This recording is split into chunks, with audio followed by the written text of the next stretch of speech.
Buenas noches, ¿qué tal? ¿Cómo están? Bienvenidos a Implicados. En el programa de hoy vamos a hablar de gamificación.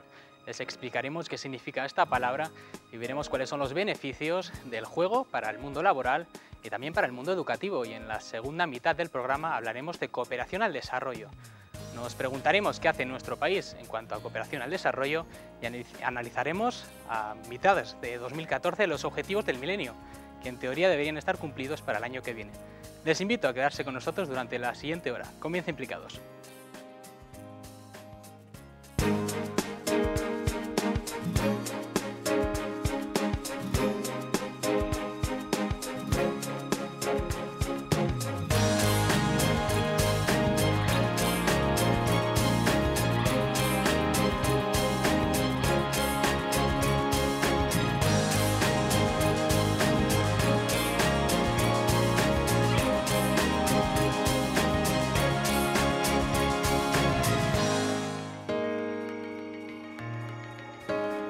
Comenzamos hablando de gamificación, de las propiedades del juego para el mundo laboral y también para el mundo educativo, y también ahondaremos en otros sectores. Para hablar de este tema tan interesante, tan actual, nos acompaña Iñaki Huarte, es cofundador de WePlay, una empresa de gamificación. Buenas noches, bienvenido. Hola, ¿qué tal? También nos acompaña Javier Abrego, es experto, un experto en social media y fundador de una aplicación llamada Tweetbinder. Bienvenido. Gracias por invitarme. Y también a mi derecha se encuentra Josu Recalde, él es también, al igual que Iñaki, cofundador de WePlay, de esta empresa de gamificación. Buenas noches, bienvenido. Buenas noches, Alejandro. Muchas gracias por montar este programa en torno a la gamificación. Gracias a vosotros, hombre, por venir. Y también, por último, a mi izquierda se encuentra Blas Campos, él es pedagogo, orientador familiar y supervisor en Vidari, una sociedad centrada en la formación y asesoramiento sobre temas educativos a padres y a diferentes colectivos. Buenas noches, bienvenido. Buenas noches, gracias. Para comenzar vamos a que nos expliquéis vosotros, los expertos, qué significa realmente esta palabra, gamificación, ¿qué es? Pues la gamificación es una nueva disciplina que nace de la psicología, de la teoría del juego y del diseño de interfaces, de la experiencia de usuario también, y que lo que pretende es introducir mecánicas de juego en el mundo real pues para motivar a las personas, para modificar los procesos y hacerlos más atractivos. ¿Está enfocado a personas o a grupos de personas? Bueno, está principalmente... Digamos, persona individual, tú juegas, o grupos Sí, de personas, jugáis todos. Cualquiera de las dos cosas nos puede valer. Trabajamos primeramente con las personas individualmente, pero luego también se pueden agrupar las personas para conseguir objetivos colectivos también. Luego hablaremos un poco de cuáles pueden ser estos objetivos que se pueden llegar a lograr. Vuestra empresa es WePlay, contadme un poco cómo surge y explicarme un poco también el lema. Venimos a cambiar las reglas del juego, ahora el juego es la regla. Bueno, en realidad esto de la gamificación es algo bastante nuevo, es reciente, entonces, lo que sí estamos viendo es que la sociedad en general tiene el juego un poco banalizado, ¿no? Entonces, nosotros venimos a cambiar eso, ¿no? Venimos a cambiar el hecho de que el juego esté un poquito más presente en la sociedad, tanto en el trabajo como puede ser en la familia o directamente en la sociedad, ¿no? Para trabajar con instituciones o ayuntamientos. Josu, el lema, explica un poco el lema, venimos a cambiar las reglas del juego, ahora el juego es la regla. Bueno, es un poquito lo que decía Iñaki. Aparte de una estrategia marketingera muy bien hecha por parte del desarrollo de marca que hicimos con nuestro amigo Unai Maleski, es eso, creemos en el poder del juego y venimos a eso, a cambiar ese paradigma, esa banalización del juego y a empoderarlo y a usarlo para conseguir objetivos de negocio. Cuando habláis de banalización del juego, ¿a qué os referís exactamente? Bueno, pues que en realidad venimos de una sociedad industrial donde pues se buscaba un perfil de persona, de trabajador, monotrabajo o monotarea, ¿no? Entonces se buscaba mucho la especialización. Entonces hemos vivido una época donde la creatividad, la expresión personal, todas estas características que están dentro del juego, pues se han sacado de la sociedad y del mundo del trabajo y, un poquito lo que viene a hacer la gamificación es volver a traer el juego para eso precisamente, ¿no? Para hacer unos entornos de trabajo más productivos, más divertidos y más pensando en el desarrollo de las personas. Hablando de la banalización del juego, Blas, como educador, como experto en educación, ¿el modelo educativo ha dejado quizás muchas veces de lado las propiedades que puede llegar a tener el juego? Sí, claro, hay modelos educativos, sería un factor, y hay algunos que sí, que lo tienen muy olvidado. De hecho, digamos, un ejemplo muy claro, tenemos la última ley de educación, que está ahora recién nacida, podríamos decir que se olvida del juego, se olvida de la creatividad, se olvida de la importancia de lenguajes como los lenguajes visuales, plásticos, musicales. Sin embargo, hay otro elemento también, que es que depende de qué etapa del periodo educativo hablemos. En educación infantil el juego está muy presente. Hasta los 6 años, las educadoras y los educadores, sobre todo las educadoras, tienen muy presente que el juego es quizá la actividad más importante de aprendizaje que hacen los niños. Siempre teniendo en cuenta que los niños aprenden jugando, pero no juegan para aprender. Y esta paradoja es muy interesante y eso hace que el reto de llevarlo a las empresas sea un reto que a mí me parece hoy en día fundamental si hablamos de innovación, pero me parece un reto que es un reto. Un gran reto. Hablas de que en el periodo, digamos, cuando los niños son pequeños está como más aceptado que jueguen, se les impulsa a ellos, quizá porque se desarrolla la creatividad, porque llega un momento en que se para, ya no conviene desarrollar la creatividad, conviene ser más técnico, quizás se prepara, esa formación prepara bien a que, luego le preguntaré a Javier esto también, a que esta gente se incorpore bien al mercado laboral como emprendedores creativos. Claro, es que quizá cuando hablamos de ¿Conviene juego, que sea la educación más técnica en los adolescentes, quizás? No necesariamente, porque claro, es importante ver de qué etapa educativa estamos hablando, ¿no? Entonces, conforme uno crece, al llegar a la adolescencia, la educación se formaliza más y se orienta más ya hacia el mundo profesional. En ese sentido parece que se hace más seria. Pero si pensamos desde el punto de vista de las profesiones, hay profesiones que si no hay creatividad o si no hay un cierto espíritu, pensemos en todo el éxito que han tenido las grandes empresas que están generando el mundo de Internet y qué perfil tienen las personas que trabajan en ellas, ¿no? Si hablamos de innovación, por eso hoy en día en las empresas empieza a ser tan importante. No se puede innovar si no hay un cierto espíritu creativo. No significa que todos los trabajadores tengan que ser creativos, pero tiene que abrirse la puerta a la creatividad. Y volviendo a la educación, a mí me gustaría señalar que una cosa es el juego y otra cosa el juego en la infancia, que es el juego libre, que no es estructurado, del juego, tal como se entiende la gamificación, que estamos hablando ya de juegos que forman parte de la cultura, como los juegos de mesa, los juegos de rol, los juegos... Entonces, claro, si hablamos de la infancia y de la creatividad y la importancia que tiene para la infancia, es fundamental entender que la infancia juega sin saber que está jugando, porque su actividad exploratoria del mundo es lo que nosotros llamamos juego. Es decir, un bebé, de hecho, con niños a partir de los 12 meses o de los 13 meses, hay un juego que se practica, por lo menos en nuestro entorno, en muchas escuelas infantiles, y que aconsejamos a las familias hacer, y que es muy barato, y es la cesta de los tesoros. La cesta de los tesoros es una cesta en la que mamá o papá, o los dos, seleccionan una serie de objetos que los niños no se puedan tragar, que no se puedan hacer daño, pero que consisten en distintas texturas, distintas formas, distintos elementos, y se le pone al niño con que el niño se pueda mantener sentado en una alfombra y se le pone delante de la cesta. ¿Qué hace el niño? Empieza a tocar cosas, empieza a chuparlas, empieza a explorar el mundo. Y se concentra, y se concentra y se mete en ese mundo. ¿Qué hace? Nosotros decimos, está jugando, está explorando. Le das una gran riqueza de recursos, de materiales, puedes poner telas, puedes poner una pinza, puedes poner un rallador, puedes poner muchos elementos que tienes en la cocina que no hagan daño, y el niño puede estar media hora, una hora súper entretenido y no te ha costado un duro. Y digamos que eso fomenta su capacidad de exploración, de conocimiento. Claro, pero al mismo tiempo está está desarrollando su motricidad, la motricidad fina, está moviéndose, está coordinando la mano y la vista, está elaborando, por decirlo de alguna manera, está creando hipótesis, está un poco... ¿Qué tiene que hacer el adulto? Está al lado, no tiene que hacer más, ¿no?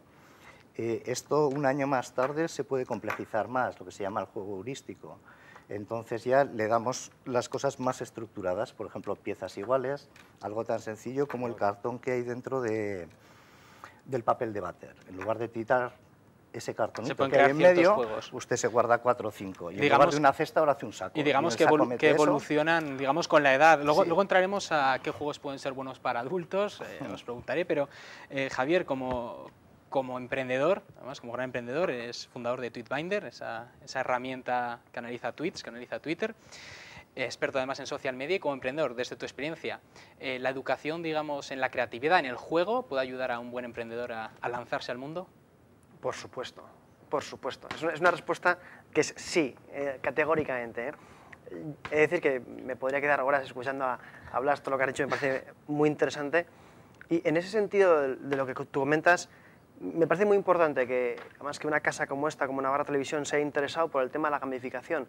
Es un tema que es realmente muy serio. Es muy divertido, pero muy serio a la vez. O sea, lo serio no es lo contrario de aburrido. Lo contrario de aburrido es lo peor, ¿no? Lo que quiero decir es que hay empresas, y lo ha dicho Iñaki muy bien, ya ha hablado él de objetivos de negocio. Hay empresas que quieren ganar dinero, tienen esa manía de ganar dinero, ¿no? Las empresas.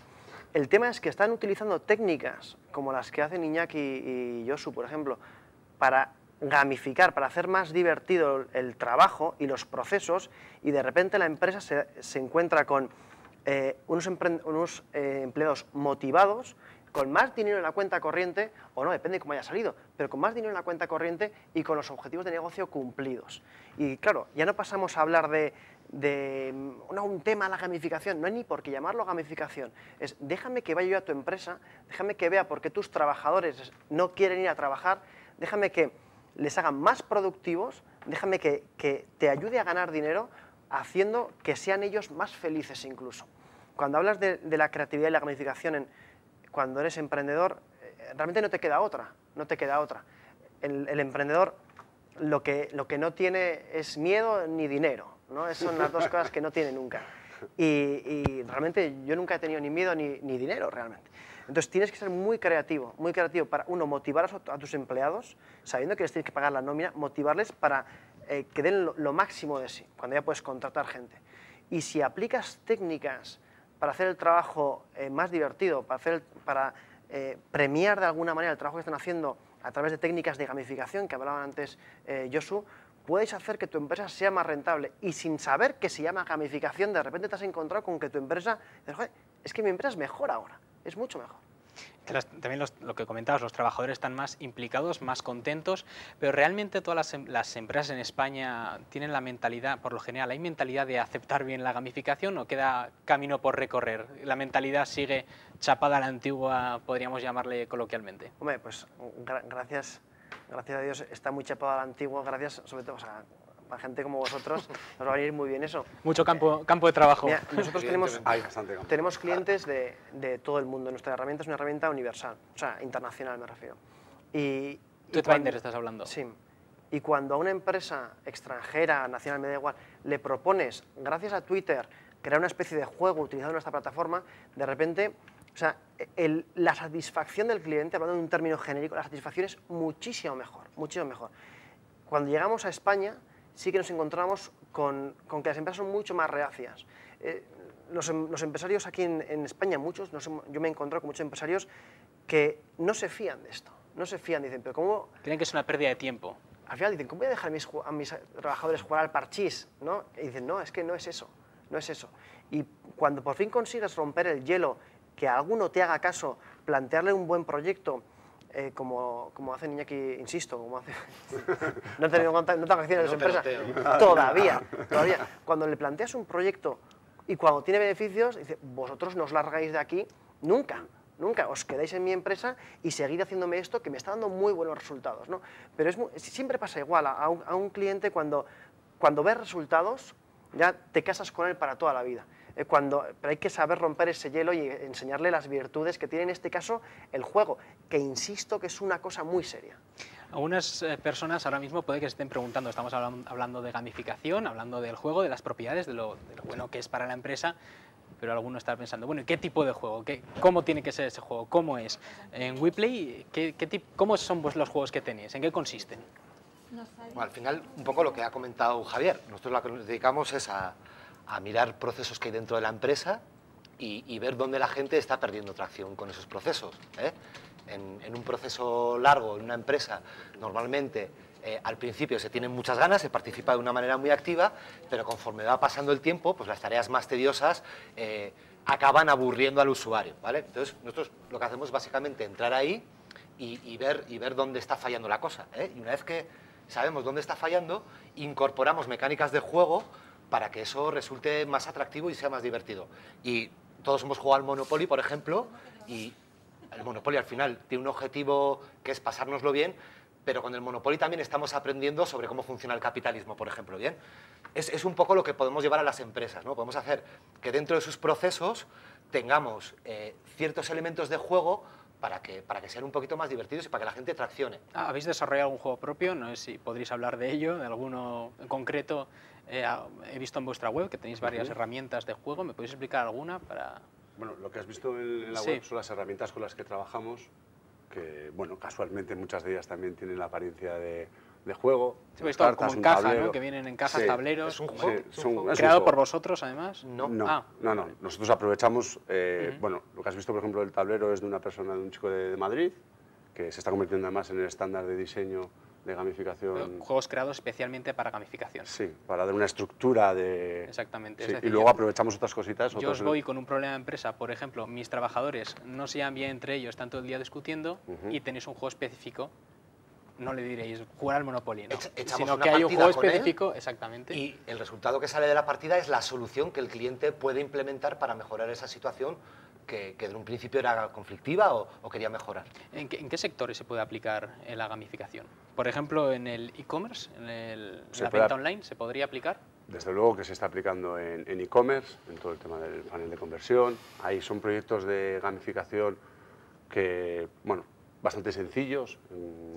Es el típico programa de fidelización, de puntos, de medallitas, de clasificaciones, de darte contenido extra, también hay alguna cosita un poco más creativa de encuentra el tesoro dentro de la web.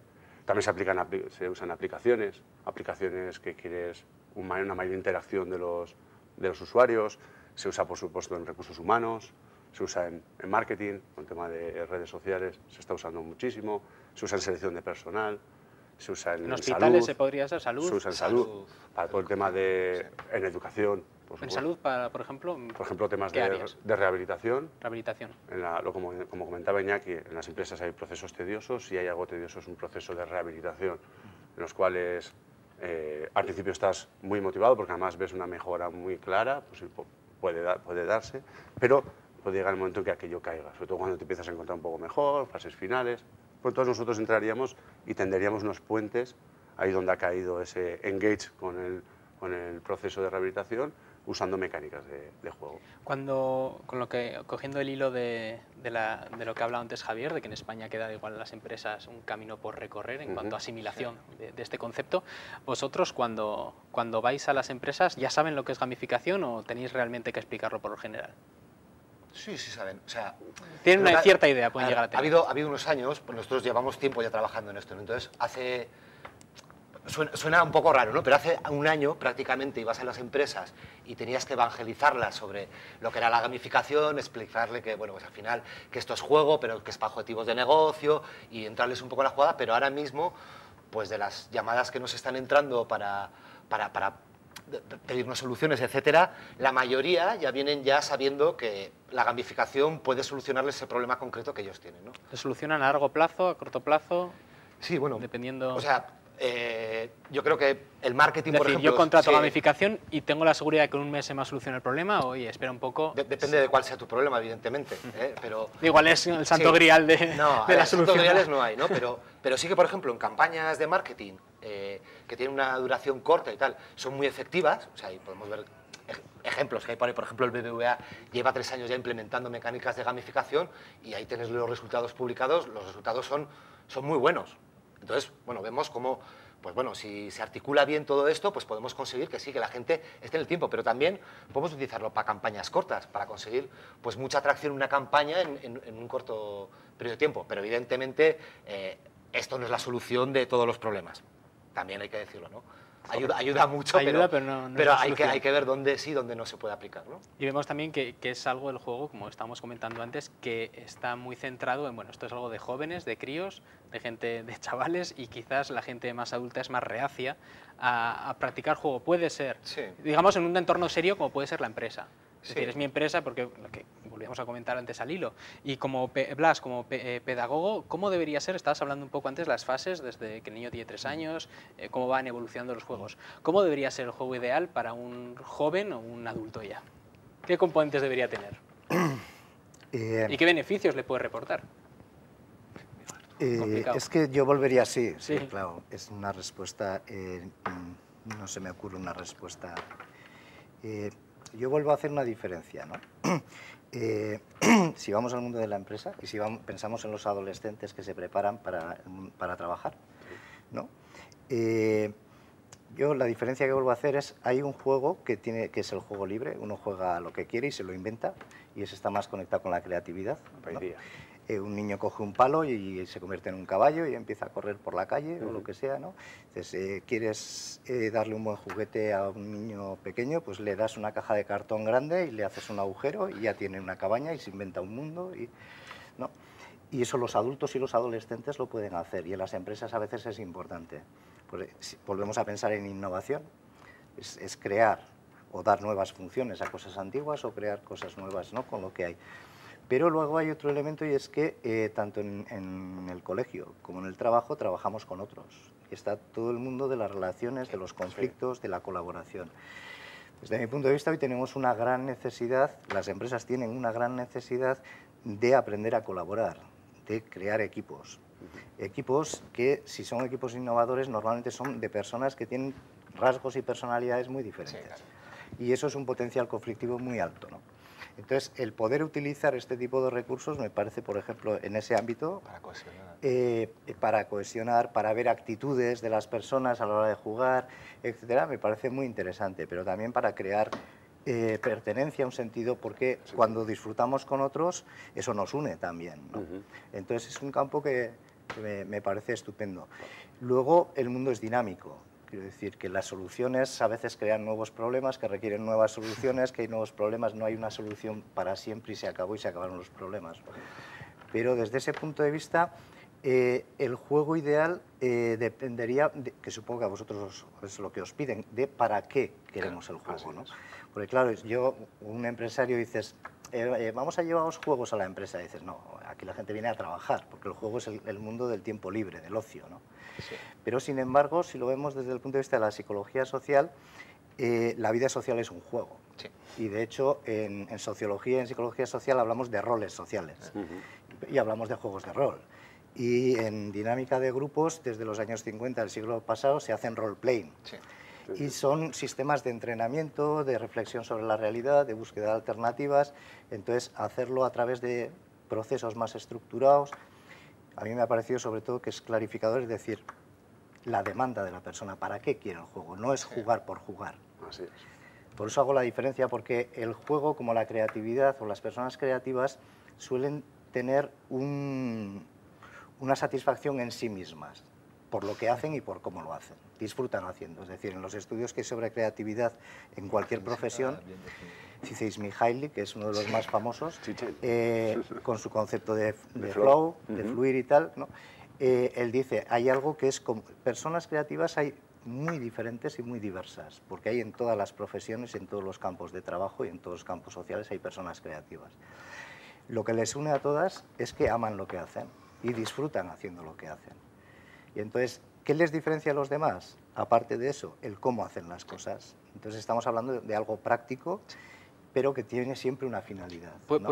Hablamos de personas creativas, ¿puede ayudar al juego a desarrollar la creatividad de una persona? O evidentemente. Una persona poco creativa, mediante el juego en la empresa, puede llegar a una empresa, digamos, quiero fomentar la creatividad. Una empresa de marketing, supongamos. El juego en sí básicamente es un proceso donde el usuario se enfrenta a un problema o un reto o un desafío, como lo queramos llamar, interactúa con un sistema que le va dando feedback sobre si lo está haciendo bien o mal. Eso es básicamente un juego. Entonces, en ese escenario donde tenemos un desafío y tenemos un sistema que por defecto te está enseñando, tenemos un desarrollo creativo garantizado prácticamente, ¿no? Sí.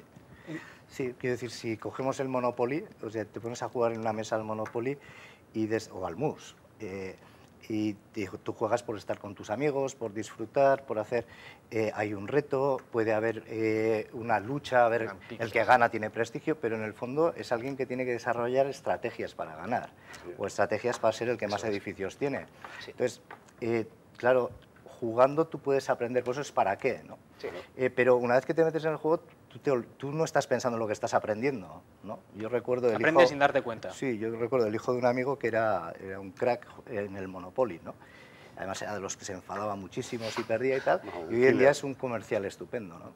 Que guay hay cierta Tenía relación. todas las visiones. No lo sé si hay cierta relación, pero Sí, de sí. pequeños todos decíamos, este se va a dedicar a comprar y vender, seguro, ¿no? Y se dedica a comprar y vender, ¿no? También estamos enfocándolo a educación, a ámbito laboral, pero me gustaría también tocar el tema de la familia, en el ámbito familiar. Javier, como padre de familia, ¿valoras la importancia del juego en la familia? ¿Qué aporta? ¿Qué puede aportar? ¿Qué beneficios aporta el juego, digamos, entre padre, madre, hijos, no solo a los niños, sino entre todos? Es total, es total. Yo, un pequeño apunte, estoy de acuerdo con Blas en todo lo que ha dicho, menos en la parte del mus, en la que no tengo rival. Tengo que decirlo. Bueno. Me siento obligado a decirlo. No, pero ahora, hablando en serio, yo soy padre de dos hijos y estamos todo el día jugando, todo el día jugando. Y es decir que noto muchísima, aparte de felicidad, cómo se desarrollan muchísimo mis hijos cuando estamos jugando realmente. Y sin darte cuenta, estás haciendo lo que podría estar haciendo una educadora tranquilamente, pero tú lo estás haciendo a través del juego, ¿no? Y en el caso, pues, es la parte añadida de ser padre, de ver cómo tus hijos pues, se van desarrollando gracias al juego. Yo puedo contratar a Iñaki y a Josu para que les cuiden una tarde y los desarrolléis un poco más. Pero esa relación es fundamental, es fundamental. Sí, y me gustaría añadir que en los estudios que hay sobre, o las veces nosotros en alguna ocasión y otros compañeros, de preguntar directamente a niños de menos de 6 años y niñas, incluso entre 2 y 3 años, ¿no?, sobre cómo viven el juego y cómo juegan y cuál es su mejor juguete. El mejor juguete es mamá y papá. ¿No? Y sale en todos los estudios, ¿no?, en los 6 primeros años de vida, ¿no? Lamentablemente muchos padres quieren jugar cuando tienen 14, ¿no?, que es cuando ya no quieren estar ni en casa. No quieren saber nada. ¿Ya? Sí, ¿no? Pero desde luego si se hace, y implícitamente hay, lo que se hace es profundizar en la relación, ¿no?, en el contacto, ¿no? Pero el juego o el juguete puede ser interesante, pero el hacerlo con mamá o con papá lo hace muchísimo más interesante. Sí, además, tenemos mucha relación en este caso con los centros educativos de nuestros hijos, y te das cuenta que hay una ciencia alrededor de todo esto. Te enseñan cómo tienes que jugar muchas veces.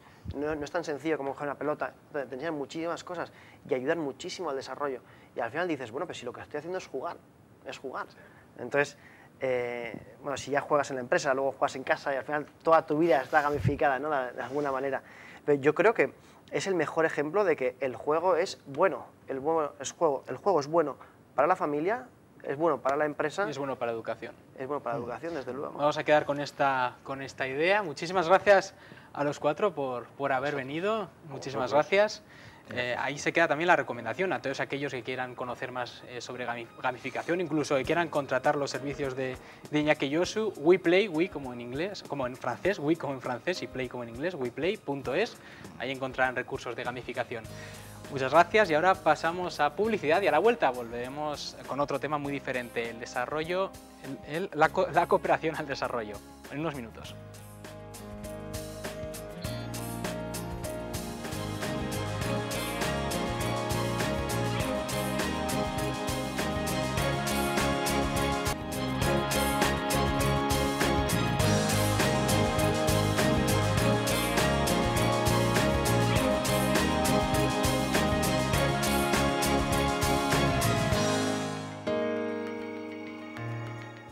Hablamos ahora de cooperación al desarrollo. Para hablar de este tema nos acompaña en nuestra mesa Quique Abad, él es miembro de Intermón Oxfam. Buenas noches, bienvenido. Buenas noches, gracias. También nos acompaña Asunción Orbe, ella es la delegada de Manos Unidas en Navarra. Buenas noches. Buenas noches a todos. A mi derecha se encuentra Amaya Leranoz, ella es la vicepresidenta de la Coordinadora de ONGs de Navarra. Buenas noches. Hola, buenas noches. Y por último, también a mi izquierda está José Luis Mariñelarena. Es la segunda vez que me trabo pronunciando el apellido, coordinador de SETEM Navarra. Buenas noches. Hola, buenas noches. Antes que nada, ¿qué es? Vamos a preguntarnos, vamos a ver una pequeña descripción para que todos sepamos de qué vamos a hablar, de qué es la cooperación al desarrollo y bajo qué circunstancia nace. Quique. Bueno, a ver, yo creo que la cooperación, no hay una fecha exacta, pero se habla normalmente de después de la Segunda Guerra Mundial, el Plan Marshall, que es curiosamente desde Estados Unidos hacia Europa, pero es la medida en que un país interviene en otro, reconstruyendo, promocionando el desarrollo, con muchos matices, y habrá que matizar qué es y definir qué es desarrollo y en qué circunstancias se hizo con otros intereses, ¿no? Como ahora también existen otros intereses también alrededor de la cooperación, ¿no? Políticos. ¿Qué es la cooperación? Bueno, la cooperación debería ser, más bien, herramientas, una actitud basada en la solidaridad que permite que los países salgan adelante en dignidad, salgan adelante en derechos, salgan adelante en que las personas puedan vivir una vida digna en torno a unas estructuras justas y con un futuro sostenible. ¿Cuáles serían los principales modelos que podemos encontrar? Bueno, esto depende de quién lo diga, ¿no? Funciona. Hombre, yo sí que creo que hay un modelo que debería estar superado, que es el modelo asistencialista, que es el que proveemos desde el norte, que lo sabe todo y que lo tiene todo, hacia el sur, hacia el tercer mundo, proveemos bienes y servicios y salvamos vidas. Eso, desgraciadamente, en dos sentidos sigue estando presente. En un lado, porque ahí sigue habiendo catástrofes humanitarias, etcétera, etcétera, donde hace falta una ayuda mucho más de este tipo, pero nunca puede ser una ayuda eterna, tiene que ser una ayuda que tenga un fin y que tenga una transición al desarrollo. Y en sentido negativo, porque hay organizaciones y hay modelos y países, sobre todo gobiernos, que siguen practicando eso. El otro modelo, creo que es el que pues, los que estamos aquí probablemente compartamos y desde luego en la coordinadora, es el de ir a la raíz de los problemas, ¿no? Ir a la raíz del asunto y decir, bueno, aquí este problema está aquí y generar condiciones y capacidades para que sean estos mismos países los que salgan adelante. Teniendo en cuenta que ya tampoco es países del sur y países del norte, la cosa está cambiando mucho, ¿no? Diríamos que está enfocado a no más que ayudar, a facilitar que ellos mismos generen esa ayuda. Sí, y siempre una perspectiva de derechos humanos, de que tienen derecho a vivir una vida digna y que hay determinadas barreras, que muchas están aquí en el norte y otras están en el sur, que lo impiden. Es apoyar, trabajando con ellos y desde sus necesidades y desde sus características y sus ideas, porque puedan vivir esa vida digna, ¿no? Hablas de ciertos intereses generados por los países, digamos, del norte o los países ricos hacia esos países subdesarrollados. Aquí hay un informe anual del país, el informe anual de Plataforma 2015 y más, una plataforma que estudia estos temas. Entonces, bueno, hizo un informe que se llama Después del 2015, cooperación o barbarie. Entre las cosas que dice está que hay países ricos que están haciendo negocios financieros con las necesidades de financiación de los países del sur, con el propósito de facilitar los propios negocios financieros de los países y la internacionalización de la empresa española. Realmente, claro, si vemos que hay ciertos países de la empresa española que la cooperación se aprovecha para, digamos, para generar el propio negocio del país, ¿realmente es bueno que las pautas de crecimiento del desarrollo las digan los países ricos, sean los que mandan, los que ponen estas pautas? ¿No corremos el peligro de que nunca haya un verdadero desarrollo porque hay ciertos beneficios que no queremos que se nos acaben, Asunción? Hombre, yo creo que, planteado como lo planteas, es evidente. El tema es que ahí yo creo que se está jugando en el egoísmo que subyace en nuestros países ricos, que no quieren dejar de sus niveles de desarrollo y superarlos si puede ser, ¿no? Entonces, claro, eso es a costa siempre del débil. Entonces, pues indudablemente es uno de los grandes peligros de este momento, que se vaya orientando todo el mundo de la cooperación y el desarrollo exclusivamente por la empresa y sobre todo sin analizar qué es la empresa, qué hace la empresa, qué subyace detrás de todo el tejemaneje de la empresa. Entonces, eso es un riesgo evidente y que yo creo que... Y yo no estoy demonizando a la empresa, porque yo creo que, y sobre todo en algunos momentos, la empresa ha podido ser modélica en el desarrollo. Por ejemplo, estoy pensando en el País Vasco en los años 50, gente que estaba... O sea, pero hoy día yo creo que es un peligro evidente en este campo de la cooperación. Un peligro que señala este informe. Bueno, ya que vamos a hacer cooperación, aprovechamos y nos beneficiamos para las empresas de nuestro propio país. Esta semana hemos salido a la calle, como siempre hacemos todas las semanas, salimos a la calle, preguntamos a la gente sobre los temas que vamos a tratar y les hemos hecho una pregunta muy sencilla. ¿Realmente a alguien le beneficia que haya países en vías de desarrollo? Esta es la respuesta que nos hemos encontrado. Yo creo que no se acaba porque afecta a mucha gente, entonces es muy difícil coordinarlo todo para que acabe respecto a tanta gente. Hombre, interesar sí que interesa, pero igual hoy en día, tal y como están las cosas aquí en nuestro país, igual la gente parece que se olvida un poco más de cómo está la situación fuera en otros países y se centran más en cómo viven los propios ciudadanos de Navarra. Pues no lo sé, la verdad francamente que no sé a quién beneficia, pero me imagino que a las grandes potencias. A nosotros por supuesto que no. Sí, yo creo que sí, los países desarrollados siempre sacan más beneficios si hay alguien inferior. Absolutamente, los países más poderosos se benefician de los pobres siempre, por eso son tan ricos y los otros tan pobres. Si se repartirían las materias primas como se tienen que repartir cada uno con lo suyo, pues todo estaría mucho más igualado. ¿Quién beneficia? Pues a los países desarrollados, pienso yo, no sé. A los políticos y así, yo creo, ¿no? Y a las grandes empresas y eso.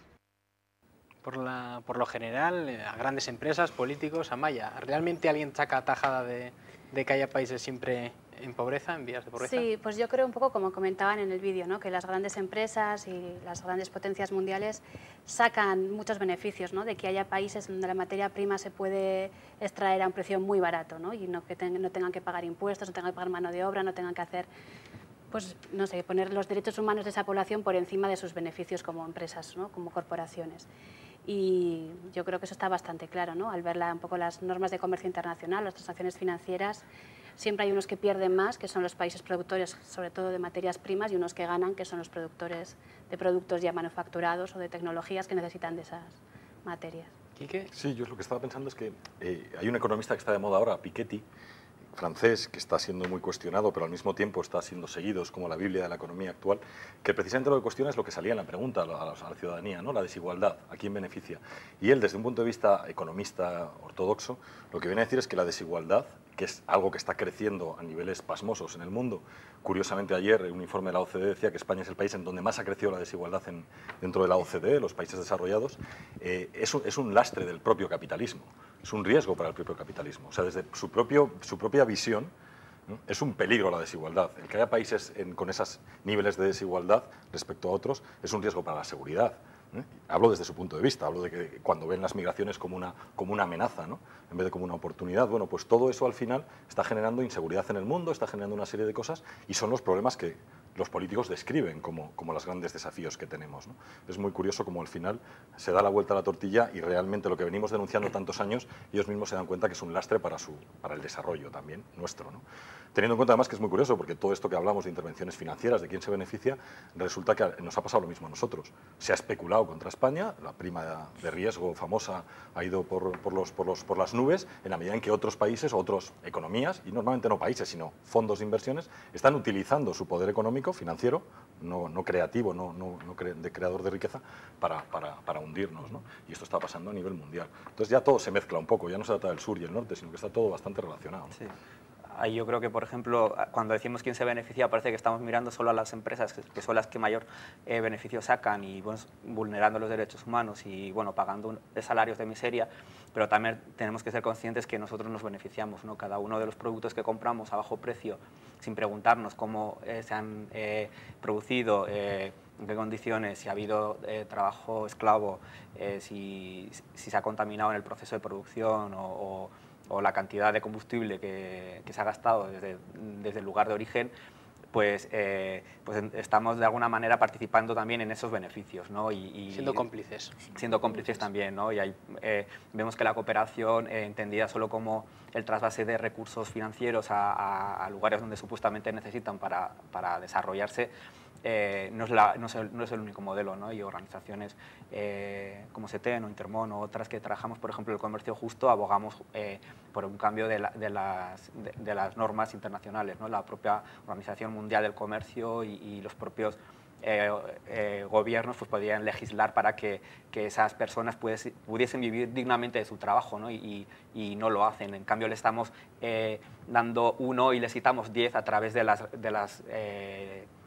normativas internacionales injustas, ¿no? Entonces, bueno, hay un poco contradicción. Hablamos mucho de lo que hacen los gobiernos, mucho en clave política y también en clave, en clave de grandes estados, de gobiernos, de países ricos. ¿Qué papel juegan las ONGs en todo esto del desarrollo? Parece muchas veces que es como decisión exclusiva de los políticos, que es cosa de ellos, pero a la vez estáis vosotros, de las ONGs que se dedican también al desarrollo. ¿Qué papel jugáis en este en este campo? Pues como estábamos comentando antes de entrar, ¿no? Que en España más o menos es un 15% el dinero de la ayuda oficial al desarrollo que gestionan las ONGs. Nuestro papel es pequeñito, ¿no? Si toda la ayuda oficial del Estado español se da por el mundo empresa, por ejemplo, lo que podemos hacer nosotros para contrarrestar pues es limitado. Porque lo que promueven las ONGs, los proyectos que promovemos, no todas, pero sí la mayoría, son proyectos más de empoderamiento a la sociedad de los países del sur, ¿no? Que ellos cobren noción de sus derechos y de cómo hacerlos efectivos, de que exijan a sus propios gobiernos que velen por sus derechos, ¿no? Son proyectos que van más encaminados a ese tipo de logros, de acciones, y que también tienen mucha parte de incidencia política aquí en el norte, ¿no? Si no cambiamos nuestros hábitos de consumo, nuestras propias políticas económicas o sociales, no se conseguirá una igualdad. Entonces, bueno, pues eso, nuestras acciones van por ese lado, pero son muy pequeñitas en el conjunto de las acciones, ¿no? Entonces hay que intentar que las acciones que tienen más peso y más poder también vayan hacia ahí.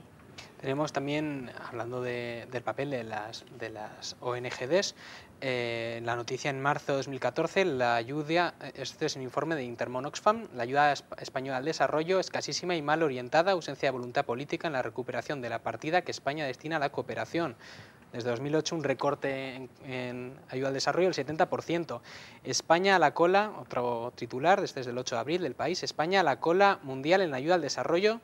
El país destina un 0,16% de la renta nacional bruta. Las Naciones Unidas aconseja destinar el 0,7%, más de los países que menos ayudas da a la cooperación al desarrollo. ¿Realmente está tan mal en España la situación a la cooperación al desarrollo? ¿Se puede buscar la excusa de que estamos en crisis y quizás tenemos otros problemas de los que ocuparnos antes que pensar en otros países? Bueno, sobre si está tan mal, sí, ¿no? Las cifras son esas y está claro, el recorte en cooperación ha sido 70-80%, el recorte presupuestario habrá sido un 5, un 10, depende de presupuestos. Sobre si se puede buscar la excusa de que tenemos prioridades en el propio país, yo creo que no.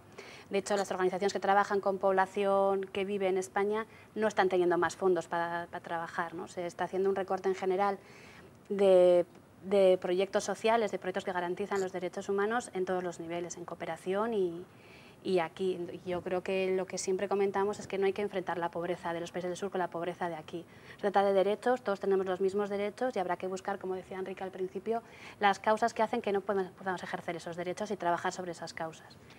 Y hay que hacerlo aquí, allí y en todas partes, porque este mundo está muy relacionado. De derechos y quizá también de dignidad, ¿no, Asunción? Una cosa que marca mucho Manos Unidas, que resalta, es la dignidad de las personas. Yo creo que todos los que trabajamos en el desarrollo nos fijamos, porque al final somos todos hermanos y la dignidad humana es lo que tiene que brillar, ¿no? Y el trabajo, el mismo Papa lo dice, es algo que luce en el trabajo en el hombre, precisamente para ir cultivando, para ir ayudando a la propia creación. Entonces el trabajo, el hombre, tiene que vivir una vida digna y al cuidado y sosteniendo precisamente la naturaleza, ¿no? Que todo esto que estamos hablando precisamente va en contra de una sostenibilidad, va en contra de la naturaleza, del medio ambiente, y es eso, digamos, un poco acercarnos a ese ideal de creación con el hombre en el centro, y sobre todo eso, ¿no? El foco en el hombre, no en beneficios ni otros elementos que distorsionan al hombre. ¿Hay alguna relación entre tecnología y desarrollo? José Luis, ¿hay una relación? Es decir, un país para desarrollarse tiene que tener una buena tecnología, que muchas veces desarrollamos, el país más desarrollado es el que mejor tecnología tiene. ¿Existe esa relación? Bueno, existen estereotipos que el modelo de desarrollo pues viene de atrás, ¿no? Cuando se hablaba de que los modelos eran asistencialistas, donde un país desarrollado era aquel país industrializado, ¿no? Entonces hablábamos de países industrializados, no industrializados. Hoy en día incluso el modelo de países en vías de desarrollo se cuestiona porque ese desarrollo no llega, ¿no? Parecía que de forma natural el crecimiento económico iba a traer también pues, el bienestar social, y que, bueno, lo que pasa es que se han descuidado cosas tan importantes como, por ejemplo, el medio ambiente, ¿no? Donde bueno, algunos parámetros de hecho del desarrollo son tan interesantes y tan ridículos ahora como pensar que era el nivel de emisión de CO2 a la atmósfera, que justamente representaba la industrialización de un país, ¿no? Hoy en día nos escandalizamos a pensar que un país desarrollado es aquel que emite más CO2, sería al contrario. Entonces esto nos nos puede hacer ver cómo ha cambiado tanto el concepto, ¿no? Y también la crisis en el norte pues nos está replanteando qué modelo de desarrollo queremos, ¿no? Tanto para el norte como para...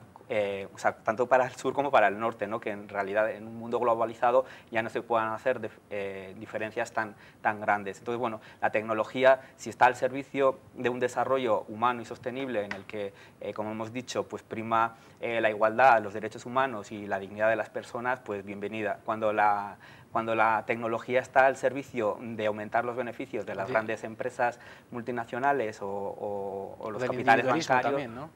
Pues entonces pues estaría mal, ¿no? O sea, sería un poco un instrumento, ¿no? Sobre este tema, aunando tecnología y lo que hemos comentado antes también, lo que podemos hacer nosotros en nuestra propia vida, muchas veces esperamos cambios, digamos, en la política o acciones de ONGs. Nos hemos querido preguntar también el grado de implicación que podemos llegar a tener nosotros, el grado de concienciación de estos problemas que podemos llegar a tener en nosotros, en nuestra vida diaria. Hemos hecho una pregunta muy sencilla en la calle, todos tenemos móvil, la mayoría de las personas, y hemos preguntado, si le digo a usted está comprometido, sí, si le digo digamos, con el desarrollo de los países pobres, de acuerdo. Si a usted le digo que su móvil, la batería, tiene un material que se llama coltán, que produce guerras, produce desigualdades, ¿sería capaz de, como protesta, no tener móvil, no comprar móvil? Estas son las respuestas que nos hemos encontrado. No, realmente no, porque yo creo que no estamos del todo concienciados de que, pues, por ejemplo, que la batería de ese móvil ha sido provocada por una guerra o está relacionada con una guerra. Pues claro, como cualquiera, me imagino. Hombre, yo creo que sería complicado, no sé, habría que buscar otras alternativas, porque hoy en día, por ejemplo, de los móviles dependemos y no sé, sería complicado. Tenemos mucha dependencia, entonces, no sé, francamente es que no sé hasta qué punto podríamos, no sé, hacer algo con eso. Simplemente a mí me parece que es una tontería el hacer eso, nosotros, en minoría. ¿Podríamos hacer algo? Pues quizá, pero no sé lo que, francamente no sé lo que. Es concienciarnos. Si vemos toda la mierda que está pasando y no nos concienciamos y van a salir otra vez los mismos, vamos a seguir, joder, ¿cómo nos vamos a concienciar en una pila si no nos concienciamos en lo grande? ¿Qué va? Lo veo muy jodido, vamos, muy mal. No, tanto como eso no, pero vamos, yo creo que sí que sí que podemos hacer más de lo que hacemos actualmente. Si tú me dijeras que la batería de móvil causa guerras, te diría que estás equivocado. El que causa guerras es el hombre, no las baterías de móvil. Entonces, pues para conseguir materiales igual hay que hacer procesos que no son lo más correctos posibles y habría que mirar cada material específicamente. Tampoco puedes decir que las baterías de móviles causan guerras. Bueno, por la pelea por el material en muchos países. Ya, sí, por el material, sí. Los materiales, y es lo que he dicho, las materias primas de cada país deberían suministrarlas cada país, no explotar a los países desarrollados a los subdesarrollados. Pues sí, porque para mí no es imprescindible el móvil, para nada. Así que sí que lo tiraría. Sí, la verdad que sí, porque encima llevo un mes sin móvil y como yo qué sé, pues por no andar pendiente así, pues si fuera por eso sí. ¿Pero también por solidaridad? Sí, yo creo que sí. No me veo tan necesitada de un móvil como ciertas personas. ¿Y si fueras una persona que estuvieras enganchada al móvil, serías capaz de dejarlo? Pues no lo sé, pero al final tenemos que hacerlo, ¿no? Así va el mundo, ¿no? Al final cada uno piensa en lo suyo. Así va el mundo, cada uno piensa en lo suyo. Quique. ¿Qué opino? Hombre, a mí me ha gustado mucho esto que ha dicho este chico, ¿no? Las guerras las causan no las baterías de los móviles, sino los hombres, ¿no? Además creo que ha acertado en el género incluso, ¿no? Los hombres, no las mujeres. Hombre, a ver, hay muchos productos en el mundo alrededor de la posesión y el control de su explotación que ha habido guerras. De hecho, es la historia de la humanidad. Pero el móvil no es malo en sí, la batería no es mala en sí y el coltán no es malo en sí. El problema es que sabemos perfectamente quién está provocando esas guerras y no se está controlando.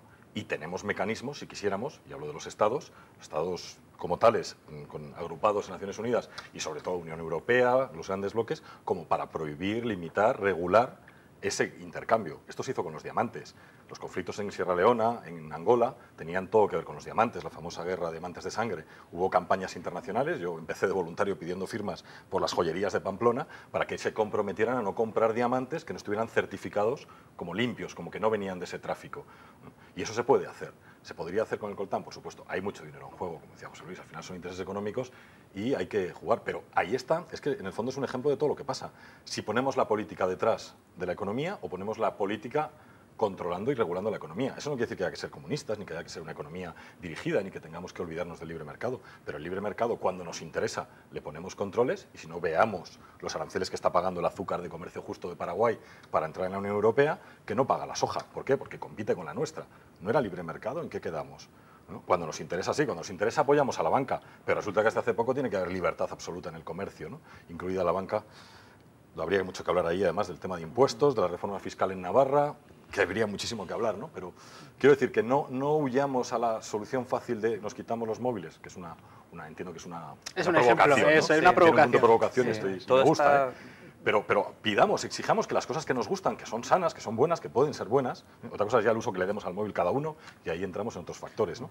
Pero exijamos que se hagan las cosas bien, no caigamos en la solución tonta fácil, sino en abordar Para los problemas. finalizar, José Luis, un último aporte.